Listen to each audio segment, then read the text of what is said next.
Well, thank you very much indeed, Madam Deputy Speaker. I'd like to start by saying how happy I am, after 14 years in this place, to finally be responding to a budget from a Labour Party Chancellor. And that the Labour Party Chancellor is also the first woman to hold that position is a source of tremendous pride to me, and I know many of us on these benches.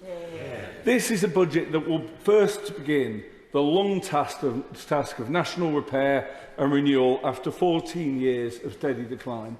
And if anyone was left in any doubt as to whether the Conservative Party might have some useful insights to offer us, this debate should have ended that misconception once and for all. First we had the Honourable Lady for Tatton. She was their Minister for Common Sense. No wonder they lost. And then we had the honourable member here from Tonbridge and Manning. They got rid of him because he wasn't right-wing enough. So we know that the Conservative Party won't be able to help us, and so we must crack on alone. And the truth is we have a huge amount of work to do. There's one thing the honourable gentleman from Tonbridge said that I did agree with, which is that in order to get growth, you need private sector investment. Of course you need private sector investment. I ran my own business prior to coming into this place. And this whole budget is predicated on getting growth, on working with the private sector to do that. Our entire plans on energy development require consistency for the private sector to invest. There's no dispute on that. But what we also need is public services that work. And as someone who's employed people for most of the last 25 years or so of my life, let me tell you that you don't get a good workforce if your staff are living in poverty. It is not progressive politics to say we're supporting people to be in work who have to visit food banks on the way home.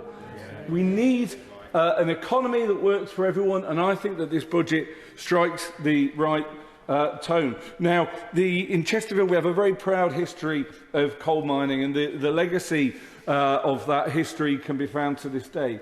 And so I am very pleased that my right honourable friend has ended the historic injustice of the mine workers' pension scheme and over £1 billion being returned to 112,000 former coal miners. That was absolutely the right decision.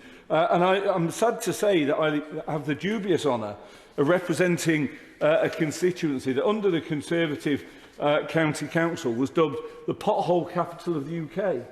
And so we are very glad in Derbyshire that this government is putting an extra £500 million to tackle the scourge of potholes, and hope that Derbyshire County Council will now start filling in Chesterfield's countless potholes. The national minimum wage, national living wage increase is another policy that will support economic growth. If you give money to people who've got nothing, they spend it in our economy. If you pass on huge inheritance, as we hear from the party opposite, that money just ends up not being spent in the same way in the economy. There are real issues around some family farms, and they need to be explored, but the vast majority of farmers aren't going to be affected by this. And we heard members opposite talking about James Dyson, of course a brilliant inventor. But why do we think he suddenly found such attraction in buying up huge amounts of farmland? I think they ought to pull the other one.